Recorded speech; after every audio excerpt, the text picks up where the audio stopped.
Was that dust? Yeah, this thing is so old. I think there might actually have been a very real chance that there was just dust falling off the thing, since I'm pretty sure I bought this in 2023 and like kind of lost it midway and then found it again this year in 2025. So yeah, we may not want to blow to that too much. So we did it. Thanks to you guys, the channel has actually managed to hit 5k subs. So truth be told, still very unreal to me, to be honest. As you can see, we're out here outside my room in the hallway, so it's very narrow and very cramped, as you can see, so there isn't really much space for me to move. But I figured since we're gonna be doing what we're gonna be doing for the video, this will be more fitting as I do the opening, I guess. If you had asked me like at the first start of like 2024 where I expected the channel to be, I think my answer would have been like, optimistically I hope to have been at like 2k by the end of the year. Suffice to say, we have gone quite far past that number. Even when we hit 2k at the time, I think my goal for the year still, if you ask me at that time when we hit it, would have said somewhere around 4k subs. So the fact that we have hit 5k now, or we had already exceeded 4k even before the end of the year, is still really unreal to me. So I only have you guys to thank for all of that, if anything. So yeah. It's a little overly dramatic, but thank you so much for everything and helping get the channel where it is today. It's really, as someone who didn't really plan all of this out very well with the goal of like getting super big, a lot of this still feels really unreal to me, to be honest. So I'm grateful that you guys even find it interesting enough to want to watch and stay and watch everything else that has come out so far. Needless to say, not everything appeals to everyone, and I totally get that, since to me, part of the obstinance in like trying to release a bunch of varied content is in part because I don't want the channel to become the I do the one thing guy. I know that it's not the best way to do a YouTube channel, but at the same time, it is closer to what I personally want to do with the channel, where I want it to be. Well, for the most part, a channel focused, or I guess in a way still, on the things that I think would be interesting for videos, but in a bit more of a widespread sense. That's it. I don't know where the channel's gonna go from here on out. I'm still planning many videos in the works, most of which are gonna be more of what I've been doing so far. Maybe try to up the level of it even more, show more stuff within Japan, show more of the game industry, maybe experiment more of other video types as well. But for the most part, that's the plan for now. That's it.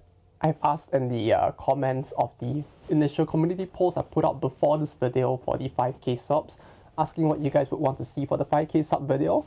The two things that people pointed out the most is they wanted to see a room tour as well as a Q&A for some of the questions which I've asked twice, I think in the previous video as well as in the community post itself, so I've collated the questions.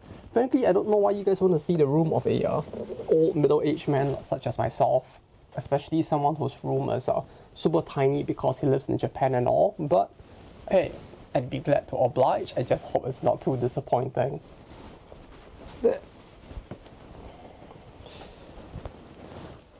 That's it. You guys are just gonna come with me in this form, I guess. You'll be staying on the camera stand as we walk through the room. This will make for an epic, this is how the people who do vlogs do the thing. Anyway, before we enter the room, I just kind of want to show you guys something real quick, because like, I was looking through all of the stuff from back in the day and I realized I do still have some videos of well, I guess a picture of what my room used to look like when I first moved into this place, since this is a rental, obviously, because I'm a wage slave who doesn't earn enough to actually purchase his own home. But for those of you who have seen the videos, I mean, you probably do if you're watching this, but like, you guys probably know like there's a lot of stuff that has been behind me across all the videos, those who watch the stream as well. Although the thing is, I feel like people who have watched the streams or seen the earlier videos probably have a bit more of an idea what I'm talking about, wherein back in the day the room really used to have a lot less stuff in general. And in fact, when I first moved into this place, the room actually looked like this instead. Yeah, there's barely anything at all back in the day. You could say I was basically poverty maxing, as the kids would put it, I guess, with how little I brought with me when I moved over from the family home. So yeah, really didn't have much. Everything that you see is basically the culmination of what I purchased over the past 5-6 years, as well as everything that I brought with me, because I did bring some stuff with me, although it wasn't as big of a quantity, I suppose.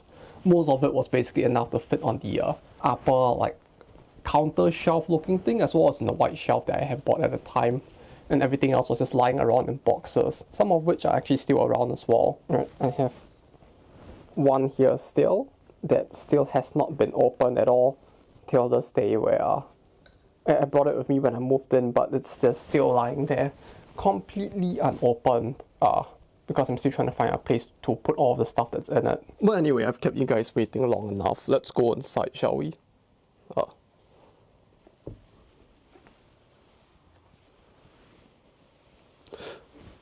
Yeah, basically this is it. Like, this is really just the entire room. I know it looks small, because it is. I think it should be around 5.5, like tatami's big, according to the way that they size rooms in Japan, which basically puts it somewhere around the average, I guess, since typically rooms tend to be between 4.5 to 6. So 5.5 is still fairly on the big-ish side. Not big enough to hold everything, unfortunately, so there is a lot of stuff that's still unpacked in the room, but overall, this is where I get most of my stuff done. Right, here's the CPU. It's over there below the summer blanket. You can't really see it because it's black and there's a lot of darkness down there, but basically that is where the CPU itself is located, right beside all of the tapestries that I'm not currently using.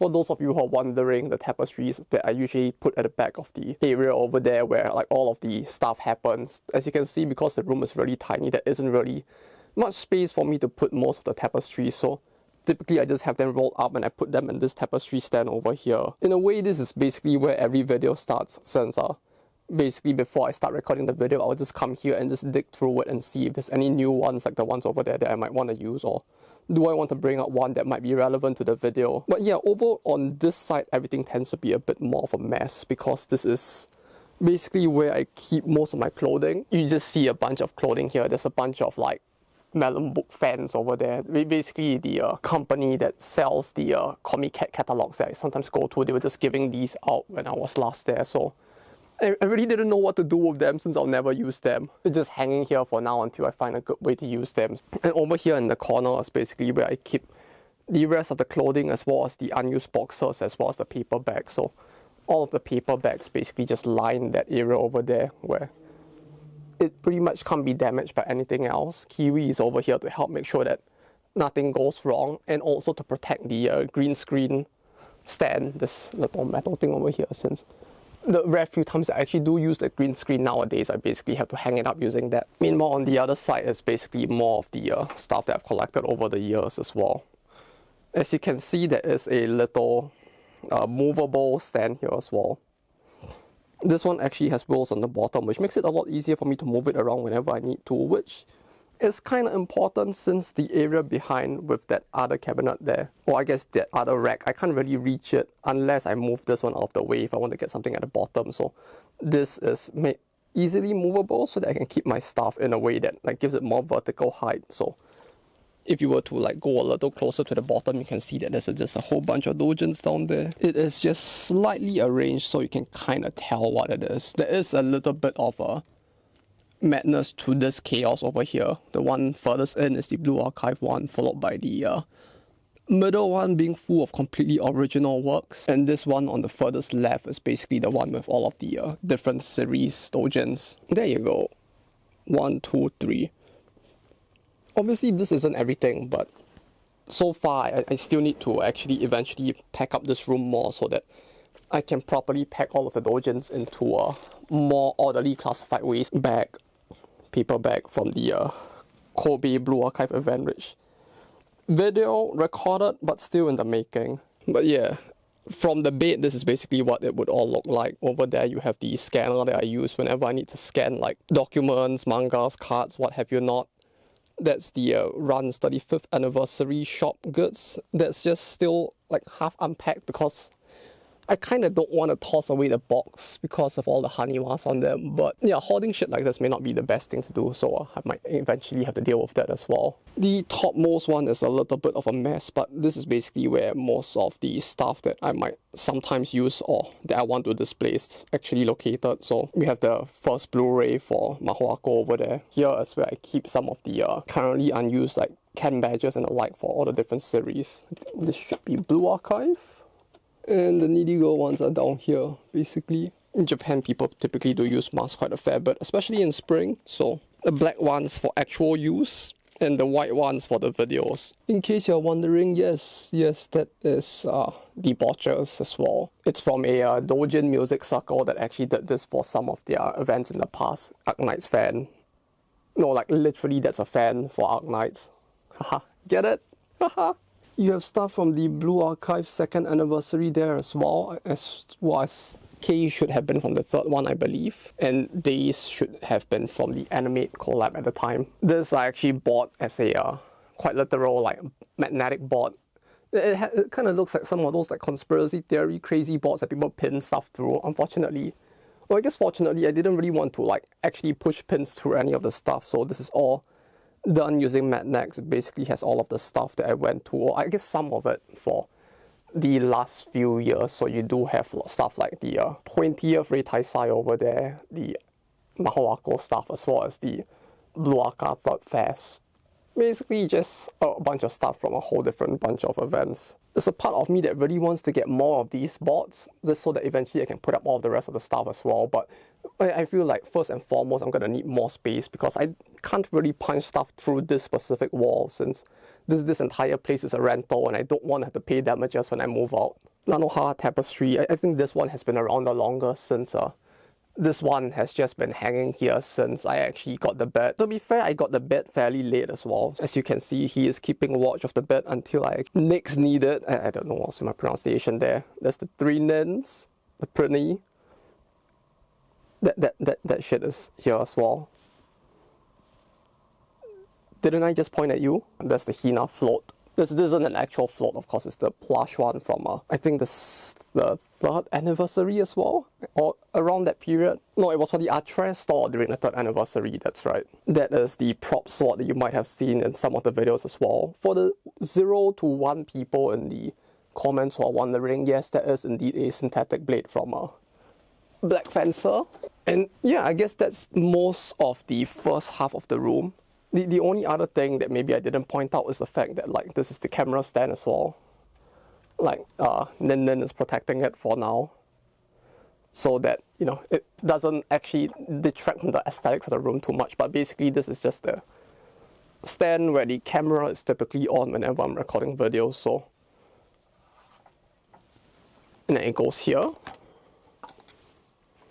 And voila, you get basically the view that you typically get during the videos. Although, as you guys can see, a lot has also changed in this area over the last few videos. This entire area was basically just a stack of complete mess. Like even I wasn't able to really decipher what was there anymore. So I basically cleaned up most of it. You can actually see what is here now.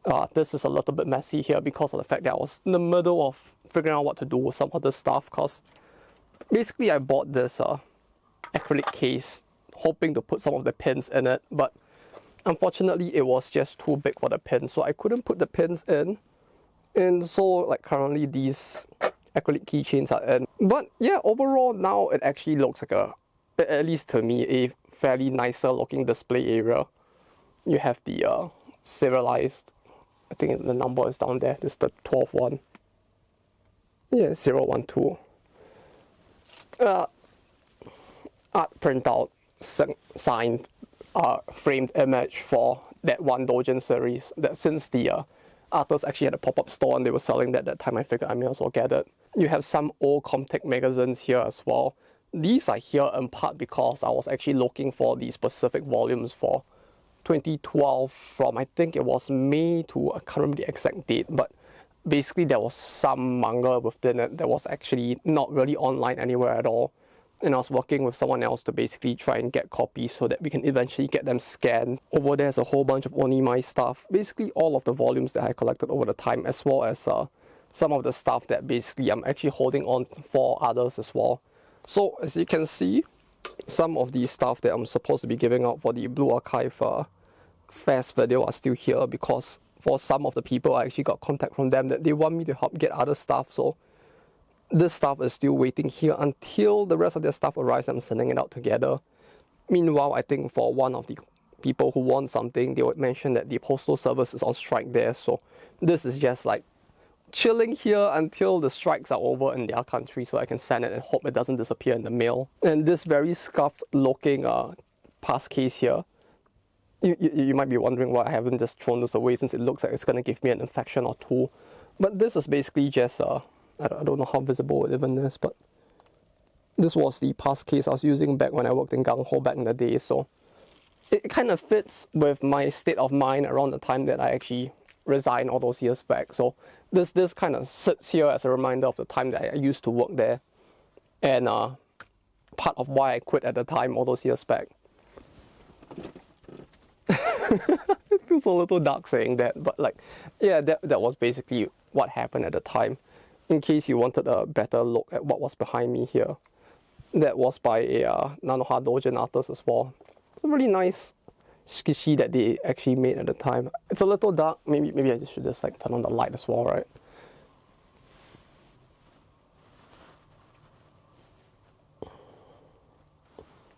Yeah, that is just hanging off the light.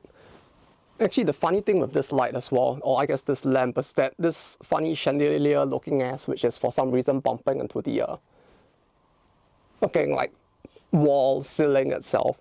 This horribly designed thing wasn't actually bought by me. It was actually left here by the previous person who rented the place. So I didn't want to get rid of it because I didn't want to bother with dismantling the entire thing. So as you can see, only one of the bulbs actually still works. This isn't because I'm just like fucking lazy and chose not to like deal with it each of the bulbs actually blew.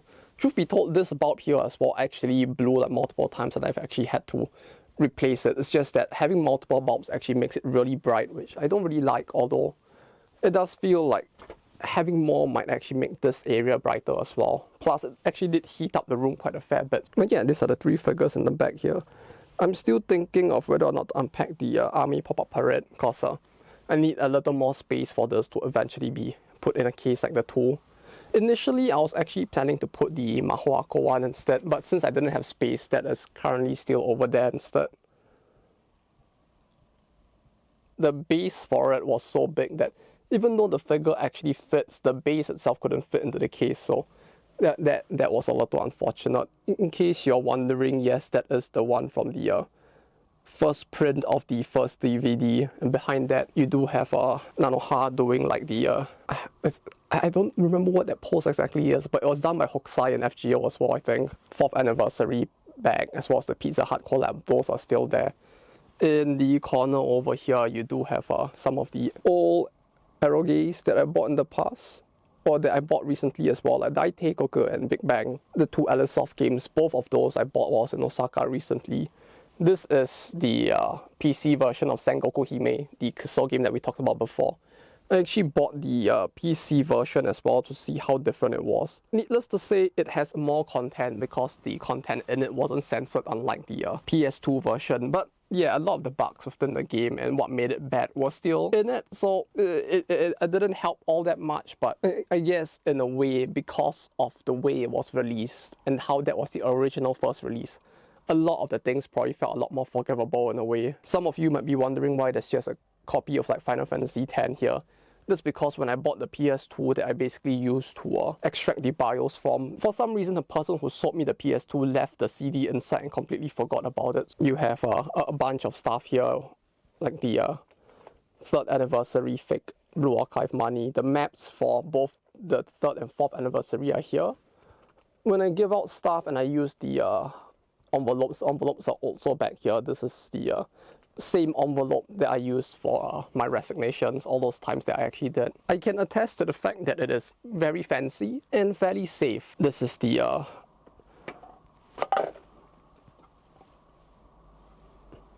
No, you do not. Battle High School not anniversary. This was when the game EOS, they actually released an entire like EOS bundle, I guess. Yeah, the way it ended off was really quite unfortunate, but the fact that they haven't done anything with the IP after it EOS is probably even more unfortunate. But at this point, considering the fact that it's Koropra, I don't expect them to be competent enough to actually do anything with it. So we'll have to see if something eventually comes up again. There's Arona's umbrella. The light reflection's a little tough, but yeah, you have this from the 3rd anniversary for BA as well as a bunch of acrylic stands. I want to do more with this area here to eventually make a much like grander display for the videos in the future, but like at the same time I really have no idea how I'm going to do it without running out of space to put the tapestry, so this is still something I'm thinking about for now. But yeah, aside from that, you do have all of the music CDs as well as all of the game ones here. Like back here you have the games that are less shit, like you have Ghost Squad, which is basically a time crisis for the Wii in a way.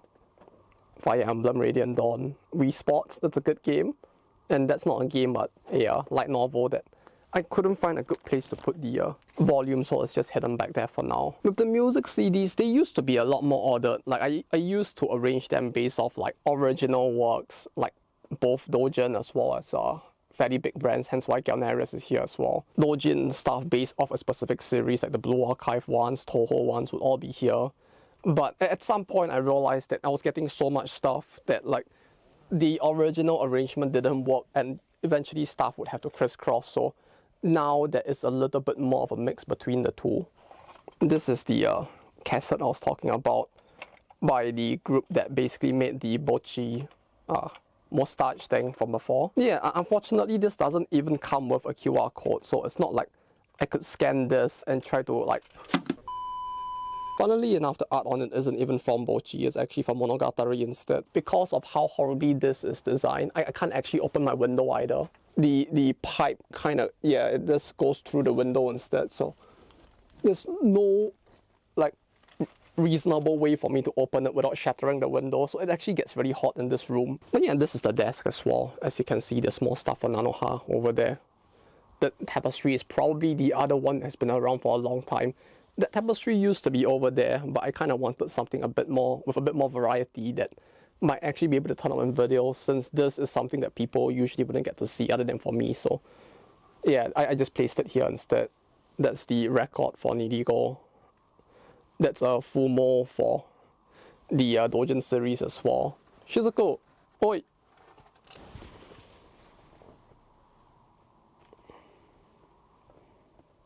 Look at her over there, just sitting on her fake grass. I mean, it was a little tough to get her to touch grass otherwise. But yeah, you can probably see some stuff that might be a little familiar here as well. This acrylic board, probably one that most people who have seen it or seen stuff on the channel since the start would probably be very familiar with, since if there's one thing that has remained a constant that has always been around, it's probably that, as well as the Battle High School Memorial book set as well. So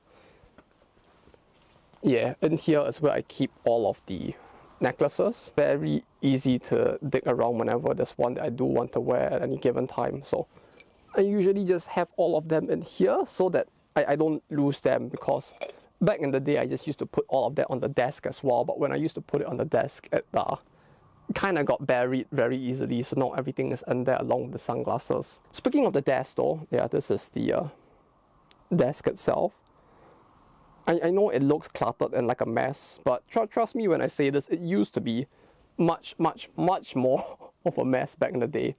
Like before, maybe like 2 or 3 months back, this desk would not have been visible at all. Like you would not have been able to see the wood of the desk. That's how badly cluttered everything is. Nowadays, you can actually see the stuff, and it actually is organized in its own very messy way. That's the GoPro for some of the videos that I do recording for. That's the Plana stamp that I've been using for the giveaway. A bunch of just cash lying around over there as well, since sometimes if payment systems like credit cards like kind of fuck up a little, some companies actually let you like swap it to cash, kind of like with Good Smile for example. So cash on receipt is a thing that you can convert it to, and that's why I just have like cash there in case things ever become like pay on receipt or something weird happens that requires me to have cash at home. Stuff that I'm using right now tends to clutter the desk, so it tends to be messy at all times.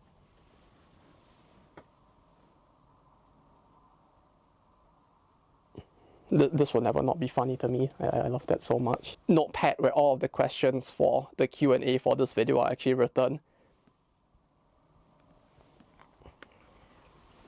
Look, okay, I know what some of you are thinking.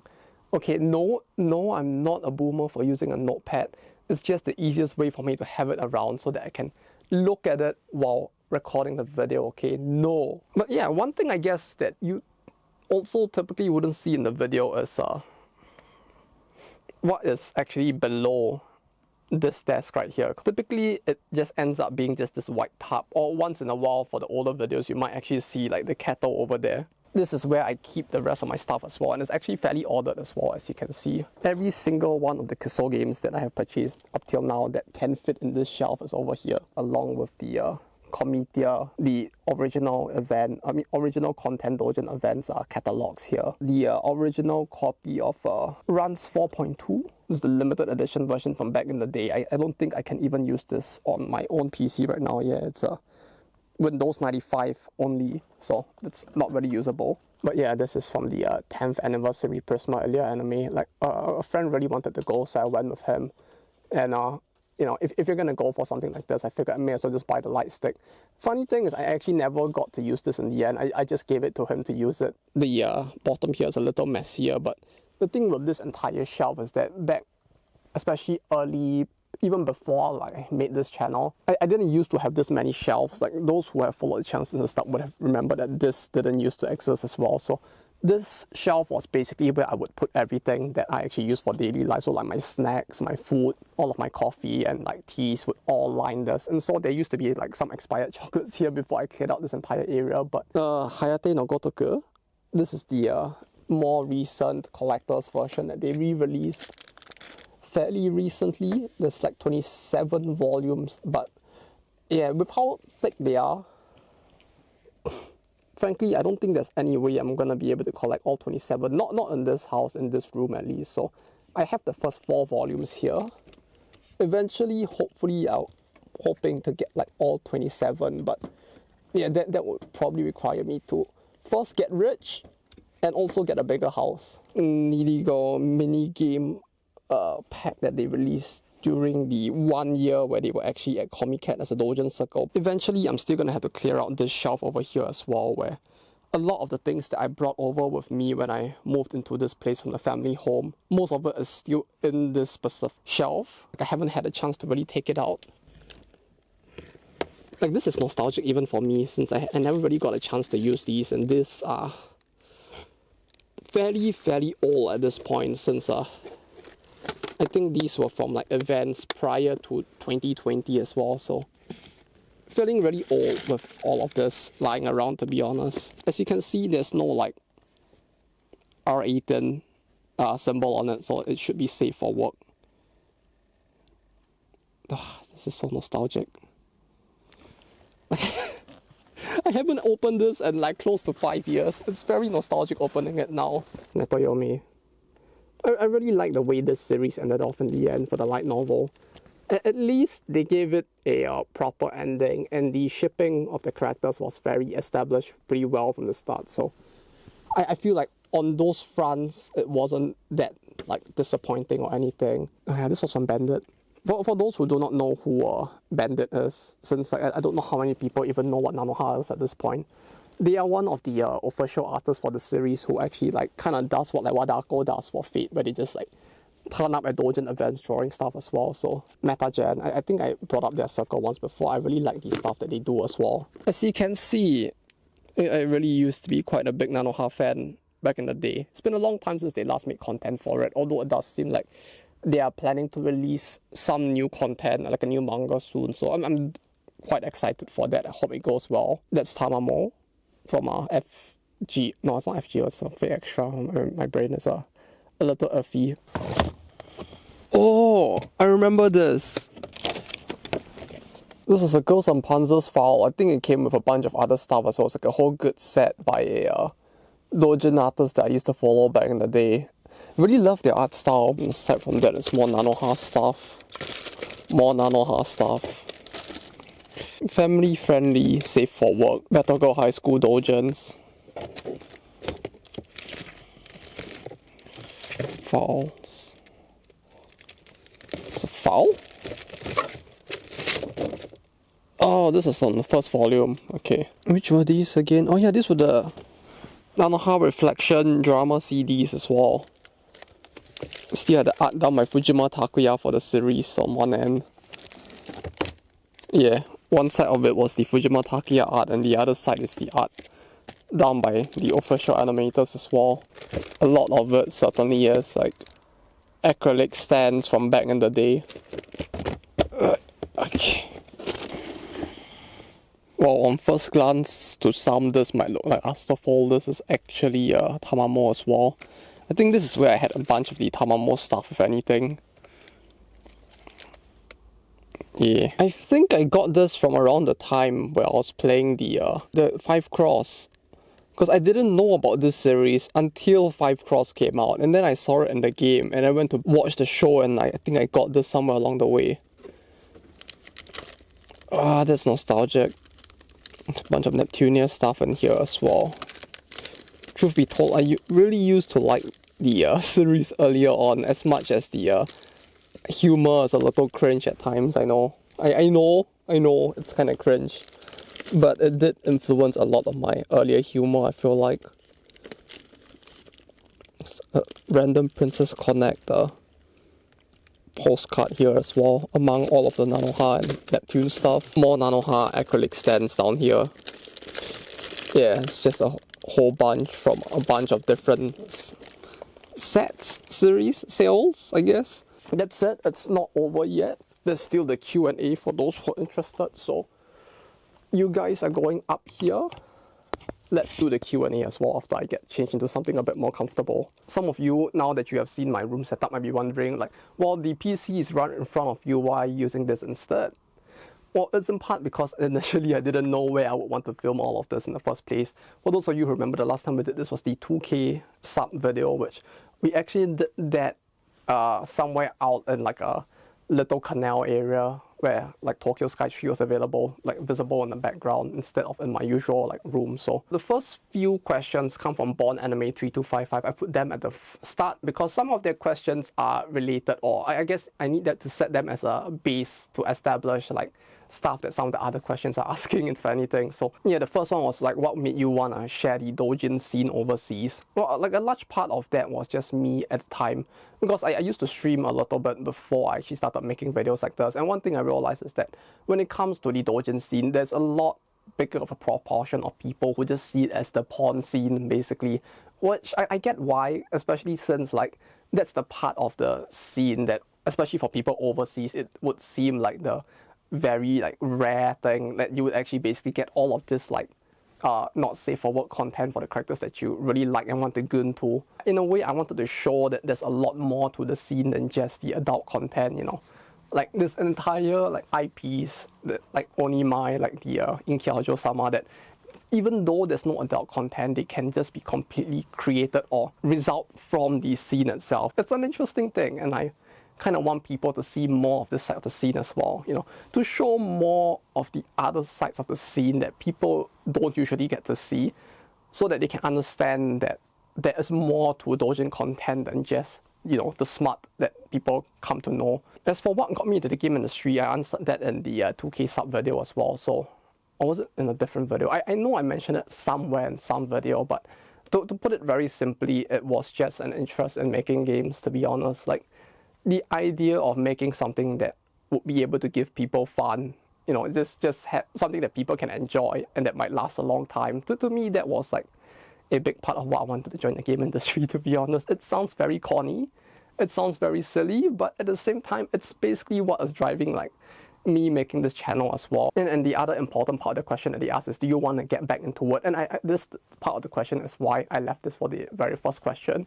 I'm still working in the game industry. To be specific, I kind of don't work on live ops for, you know, mobile games anymore or live service games anymore. So in a sense, I'm out of that space, but, you know, with the way that the game industry works in Japan, there's no like guarantee that I won't end up there again. And they also ask like, what other games do I play, not just like mobile-wise. It's a little bit difficult to answer since, especially when it comes to PC consumer titles, what I play usually changes a lot over time since, those games actually have an ending. So unless it's a very open-ended game like RimWorld, for example, RimWorld I still play.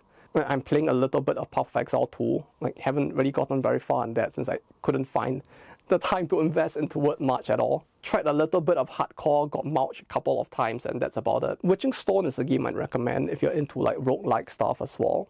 Like that one is quite fun, and the early 90s, 80s like anime aesthetic is something that I do enjoy from it. Aside from that, with some of my other friends, I do play a lot of like Total War Warhammer as well. That's the fantasy Warhammer where everybody still uses swords and shields and magic instead. It's a little corny, but I do like how straightforwardly corny the IP is in a way. It's kind of like with JoJo, I guess, where the IP, like at this point in this day and age, is a little corny at parts, and some parts of it feels a little cheesy, but like that's part of why I like it, and that's part of why I like the fantasy Warhammer as well. Since I'm actually playing it with someone else, it makes it a lot more fun, and that fun of like dicking around with friends is part of the reason why I'm still playing that game. In terms of mobile games, aside from Blue Archive, I am playing the QnA Idolmaster. I don't have any stuff for it in the background right now, but I do enjoy the way that this IP, I guess the series, like the game is done in the sense that like mobile live service games with a small character cast, like this game which basically started with 9, for example, is something that's very rare. It's understandably rare because of the fact that it's a lot harder to sell a game with a small character count, since with live service games, like the main goal is adoption, and to drive adoption, typically you want a big cast so that people can easily find a character that they like, and it makes it easy for them to then latch on and like play the game for long, especially if the characters are part of the appeal of the game. And so very risky way of starting it off, but Bandai Namco did throw a lot of money into the marketing for it, and they did get a competent company to develop the game. So overall, I've been playing a fair bit of that. The gameplay itself is a little more like actually playing something like Slay the Spire, for example, where it's like a roguelike deck building card game. The character development and the focus on like character stories over an overarching plot is what I find to be quite interesting with it. Aside from that, as with like the Arknights as well as Limbus, I actually started playing a little more Limbus because of that video. And with Arknights, to be honest, I actually wanted to make a video for it, which was supposed to come out when the collab video came out instead. But with that one, I wanted to try to reach out to people within the community to get more of an understanding of all of the history of the game over time, because I'm sure there's probably stuff I would miss out. Unfortunately, no one really got back, so that was on the back burner, and maybe we'll do that in the future. They also asked what visual novels I enjoy, but when it comes to that, I feel like I'm a bit more biased. I really prefer visual novels that have some level of gameplay in them, because I'm someone who has for a long time been a strong believer that you can make something with a good story like a visual novel while adding in gameplay that can last for a very long time after. So for me, things like AN no Aseria, AU Senki, even the Run series, while I don't think the story is the best, it does give gameplay in a mix that I find to be quite interesting.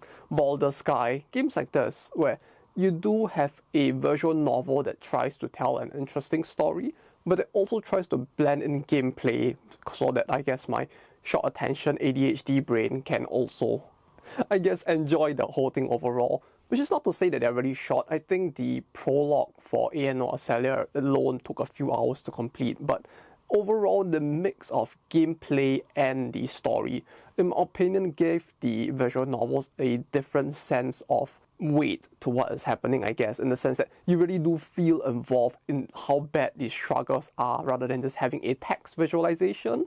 You can have like maybe a battle that is quite frankly impossible, and you can feel the difficulty settling in itself in a way that I feel a story on its own may not be able to get across as well. But once again, I am biased on this, so you don't have to take my word for it.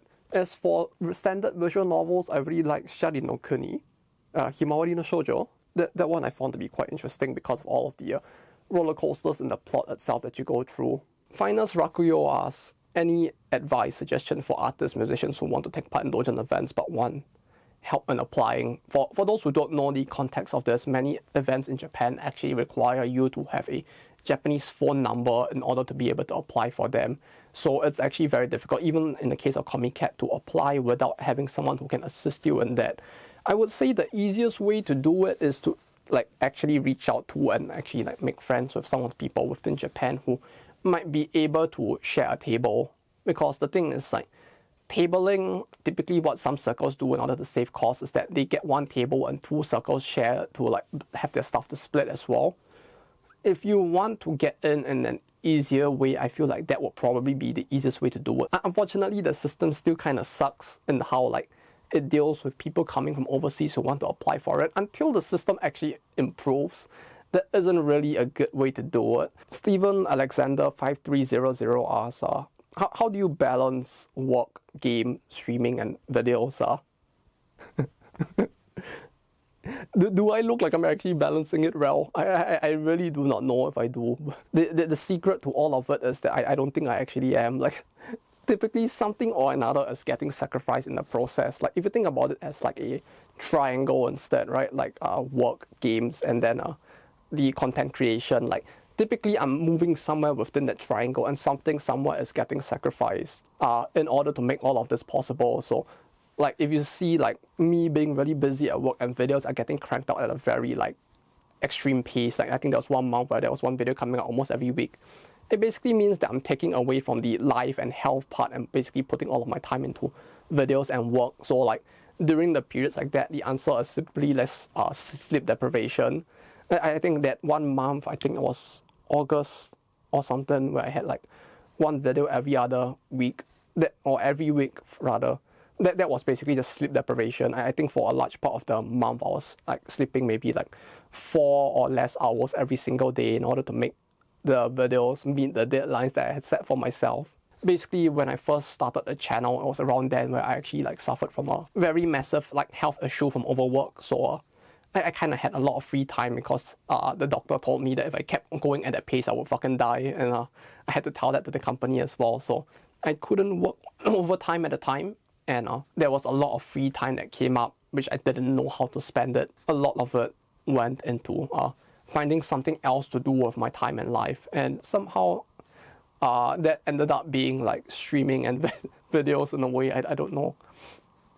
I mean, I know how we got here. It was a strange one, to say the least. But if you ask me if I regret it, not at all. Nowadays, like especially within like the last few months, we really have Hayden and also like Snorlax to thank for a lot of like what makes it all work out. Like especially with a lot of the stuff on Discord and making a lot of that more efficient is thanks to Snorlax that it actually is. Like when I did the original like Blue Archive 3rd anniversary giveaway, I was literally doing all of that manually with a little spinny wheel and all of that. And then he was the one who brought up the suggestion of actually using the Discord's rolling app to make it both more transparent and easier to handle at the same time. And then sometimes if I'm really busy or I'm out and I can't really handle the stuff, he will help me handle some of that on Discord. So I'm really thankful for that. And recently Hayden is helping a lot with the editing as well. So even like during December when I was actually really busy with work, like I almost hit the overtime cap for the first time in maybe like a few months, not actually in a few years at this point. And it was really thanks to like Hayden helping with the editing that I actually was even able to like survive, get the content out on time, while also getting work done on time. So yeah, if you ask me how I do it, something is always being sacrificed and through the help of others. Like I feel like if I was not able to get the help of everyone around me, like both, like even all of you guys who watch the videos who like leave words of encouragement, people who on the Discord like point out interesting things, like some of the events and like how you guys perceive some of the events that go on in the game industry. It sometimes gives me the inspiration for like some of the videos as well. Notice asks, can you feel every inch of your room with goods? Or like if you were to like try to unpack all of it, how many rooms do you think it will fill up? I mean, you've seen basically most of what's in this room already. If you ask me, can I feel every inch of my room with goods? I would say that we are pretty much already there at this point. Like, yeah, we are pretty much at the point where this room is completely filled with goods, so I'd say we have done it. If you're asking me if we were to unpack all of it, how many rooms would it fill up? I would say, including this room, if I had a proper full display room, which I'm really hoping that, like, if the channel gets big enough, maybe I'll move into a place where I can have a proper, like, recording / display room.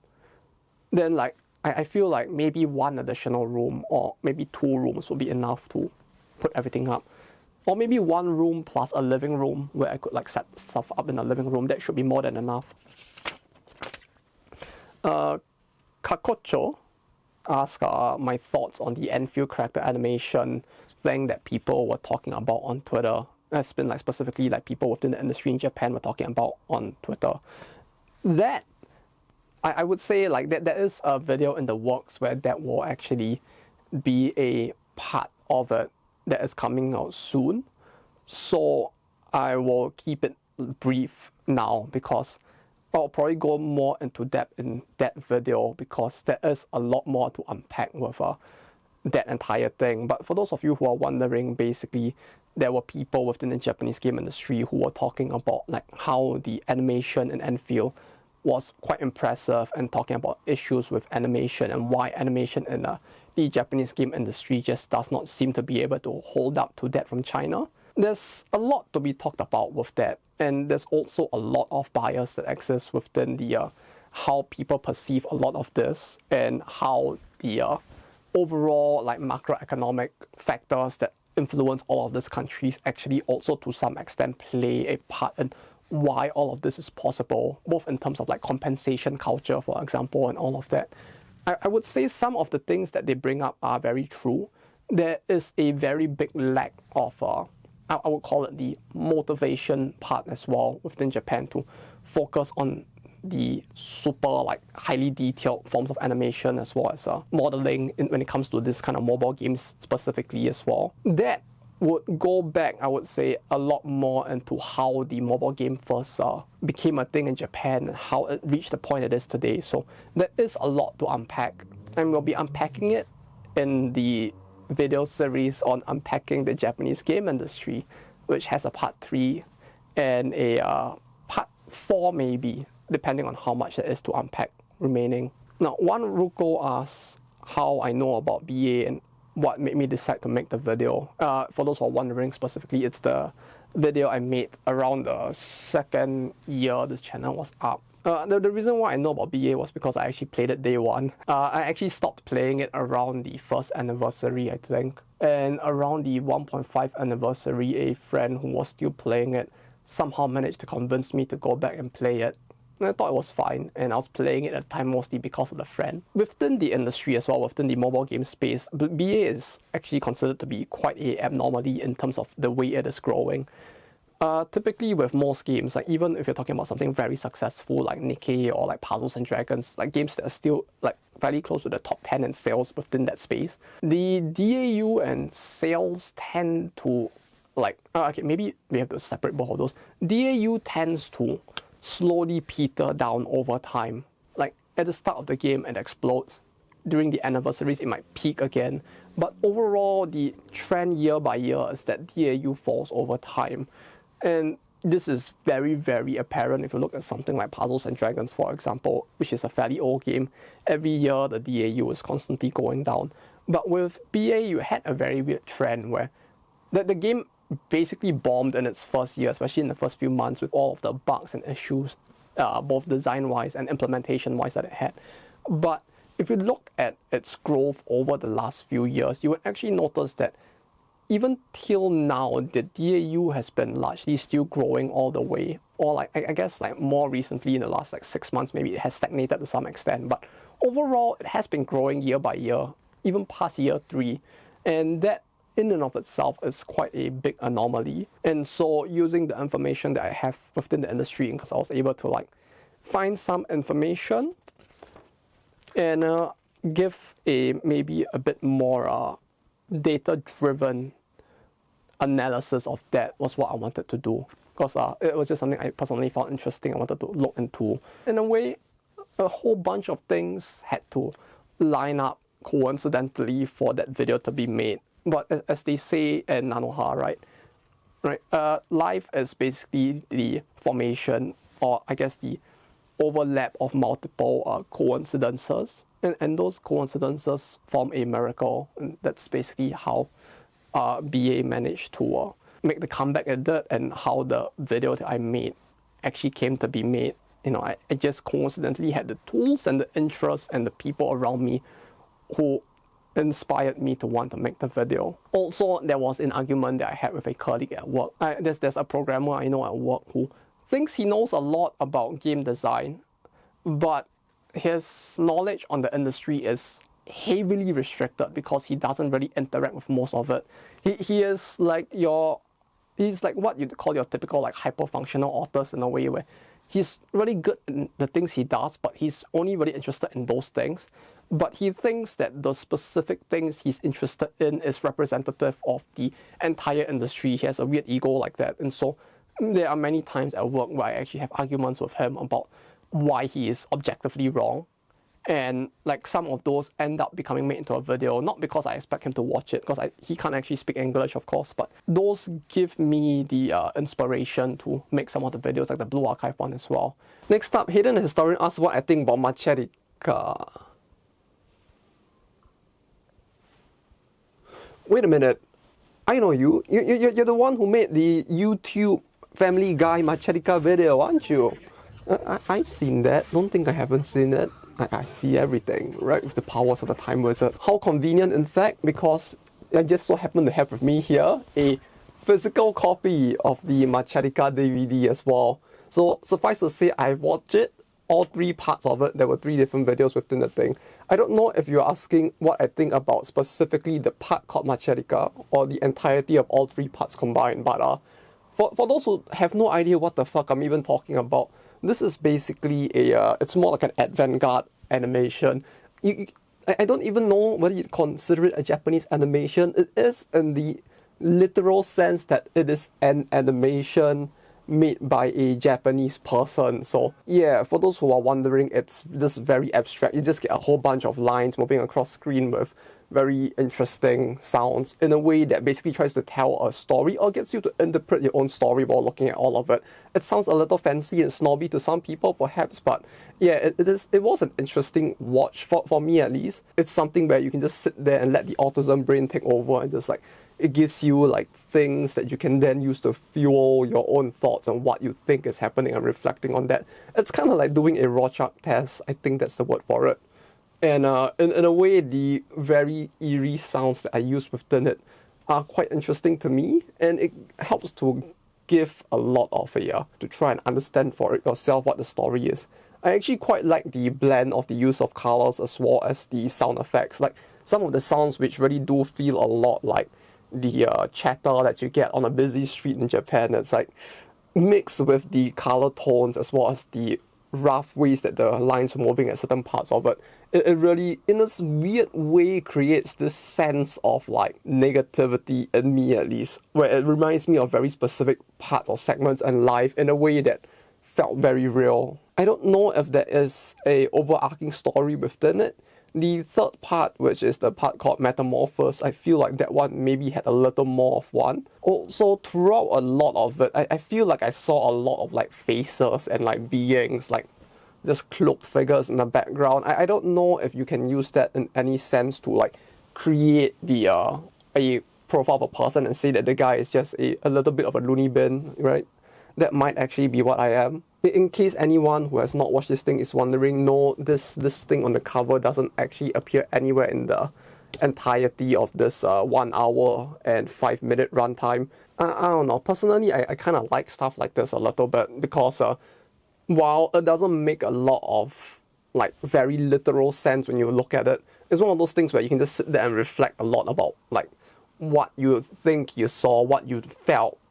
Like when I felt uneasy with like the sounds as well as the way the lines are moving across it, I could just sit there and just rewatch that part over and over and just try to like analyze what made me feel that way, both from the sounds as well as within the visuals itself. And yeah, it just impresses me how much the creator Kurosaka Keita actually managed to get across or convey through the very minimalistic movement of just lines along with the accompaniment of like the sound effects and music that was used. Okay, Eluko-chan asked me to speak Japanese. I actually replied to them a little in the video, no, in the comment as well, but そうですね。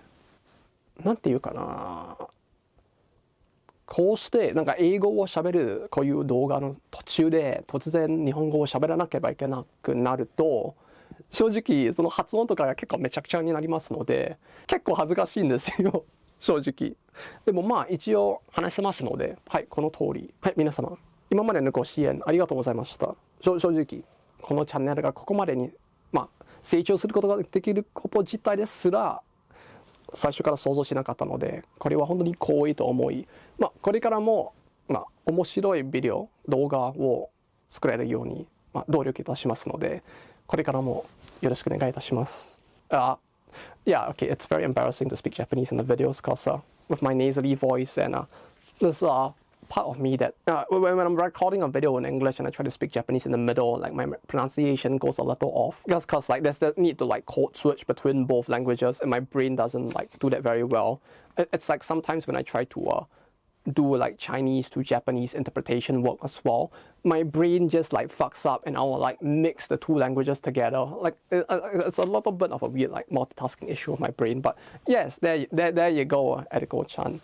And yeah, I hope you had a happy Lunar New Year. But yeah, okay, the video has definitely elapsed. I mean, a lot more time has passed than I initially thought would have. So yeah, thank you everyone for watching this video. It's probably really long. There was a lot to talk about as well as to show for the people who are interested in what is in my room.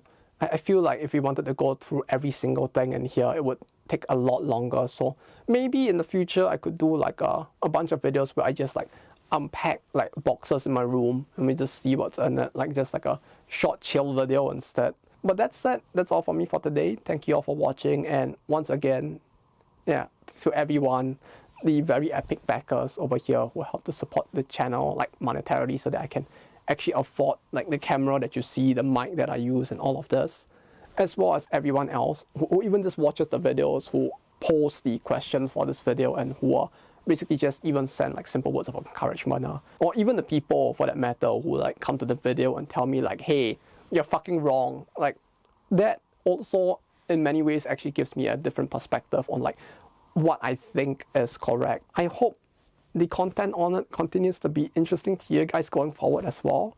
But that said, until next time, take care and bye-bye.